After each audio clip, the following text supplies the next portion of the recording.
What's up guys, welcome back to TK Talks Pokemon. Today we're going to be doing a set review for Snow Hazard with the awesome Chien-Pao artwork on the cover. And after the set review's done, as always, we're going to be opening up a couple of packs and trying to get some hits. So wish me luck for that. Right then people, let's get straight into the set review. And we're starting with the Vespiquen Common. Not a whole lot to say about this card, other than that I think the artwork is really beautiful. So beautiful, in fact, that I think it deserved a full art or a special illustration rare. Hopefully we see that coming at some point soon in the new sets. Then we've got Bramblin and Bramblegast. I only want to take a moment to talk about these two, and it's a moment to hate on them. I think both of the designs are crap. I think Bramblegast looks like an X-ray of a jack-o'-lantern, and it's rubbish. We're going to quickly move on from a Pokemon design that I really don't like to one that I really love, and talk about the Cetoddle. I'm in love with this little mutated bipedal porpoise. Whoever came up with this, you're amazing. Now we're going to talk about the Annihilape EX. I always felt Primeape needed a Mega or a new evolution, and I do think Annihilape is a pretty cool way of delivering that. I really enjoy the holo pattern of this card. I've seen it in a few TCG stores in Japan, and it's really eye-catching. What I like most about the card is that vengeful, rageful aura that you see surrounding Annihilape. It reminds me of characters that I loved growing up, like Raphael from TMNT and Kiyoya from Beyblade Metal Fusion. Now I'm going to talk about Glimmora and Poltegeist, which I would lump in with the Bramblin. I really don't think these are very good designs for Pokemon. And weirdly, this set seems to be full of Pokemon designs that I don't like. I'm talking about Orthworm and I'm talking about Dudunsparce. Terrible. Swinging the pendulum back from the end of the spectrum of ugly Pokemon to well-designed Pokemon, we're going to talk about the Murkrow and the Honchkrow. Both are really cool. The Murkrow I think would look fantastic as a full art with this flock design. I like the idea of the entire sky being blocked out by a murder of crows swirling round and round. And Honchkrow just has a design that I've always really enjoyed. He looks like some sort of Jesuit priest, or a vampire hunter, or a highwayman from history, all wrapped into one. Anyway, those are the commons that I fancied talking about. Let's move on to the rares, starting with Ice-Q. I like this card because it feels very irreverent, silly, whimsical, and fun. It doesn't take itself too seriously. Ice-Q, particularly in this card, really reminds me of Gunter from Adventure Time.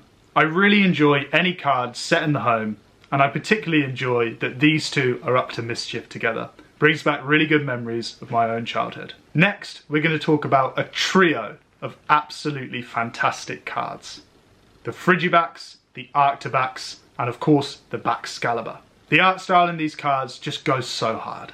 Never mind Giratina's Dark Dimension, I'm all for the Picasso dimension that these guys are inhabiting. Out of the three, I have to say Arctibax is my favourite. That tumbling pose, freewheeling across this background where you can't tell what's up and what's down, feels so fun to look at. As for the Frigibax card, that expression mid-salmon dive is just perfect. And Baxcalibur, to me, one of the best names for a Pokemon in the most recent generations. Just like the Duskull, the Dusclops and the Dusknoir, this is another trio of cards executed to absolute perfection. Bravo to the Pokemon Company. Then we have the Rabsca. There's something quite poetic about the dung beetle Pokemon evolving into this cosmic looking creature. It's almost as though Relor is Sisyphus, but managed to get that ball up and over the mountain, and on the other side was a beautiful evolution. I love the colours in this card, I love the nod to ancient Egypt, and when it comes to the design, I like the fact that you have to kind of look at it, turn it, scrutinise it for a while to actually work out what you're looking at. And when you do realise what you're looking at, it's a pretty cool Pokemon. The card draws you in and impresses you with what you find there. Next is the Sudowoodo, a pretty iconic Pokemon. Childhood me doesn't have the fondest memories of Sudowoodo. I would always forget what type it was in the games, thinking that it was grass and not rock, and then get my shit rocked in battles by it. So don't be fooled by the blank expression that Sudowoodo has in this card. He is a pathological killer when it comes to battles. The concept of him hiding is a nice nod to the games and is also good enough on its own.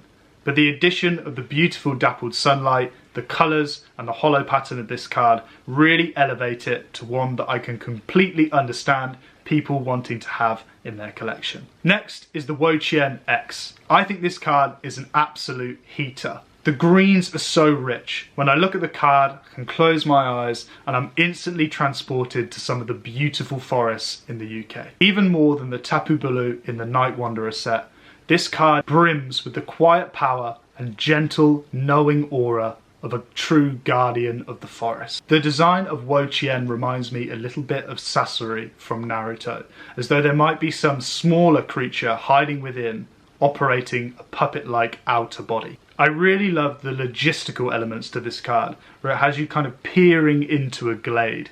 It's really captivating, really draws you in, and if I pulled this card, I'd be very, very happy indeed. The final card we're going to talk about is the Pokemon that's on the front of this set's artwork, the Chien-Pao EX. First things first, I think Chien-Pao's design is very, very cool. The Pokemon Creation Lab was really cooking when they decided to combine a snow leopard, a saber-toothed tiger, and give him icicle-covered daggers for teeth. Chien-Pao makes Glaceon look like a little wimp. I also just love how sayable the name Chien-Pao is.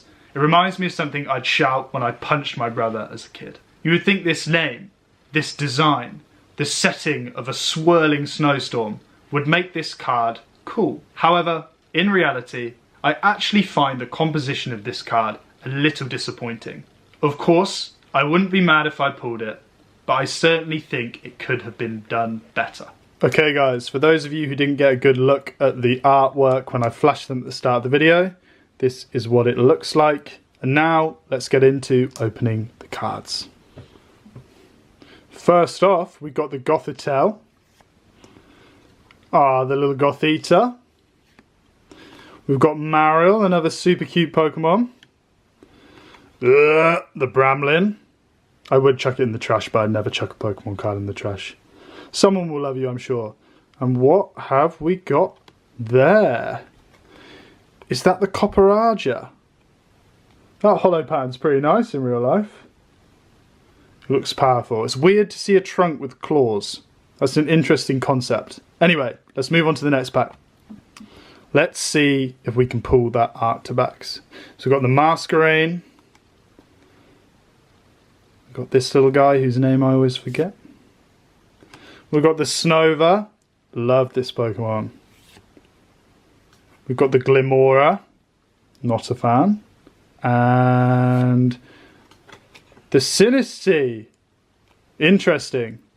As always guys, I love to hear from you. If you have any thoughts on the cards in this set, please drop them in the comments below and I'll be sure to get back to you. In the next episode, we're going to be talking about another Japanese set, Mask of Change. And of course, I'll be ripping some packs at the end of the video. While you're there in the comments telling me what your favourite cards are from this set, please like and subscribe. It really helps me to keep making these videos for you. See you in the next one.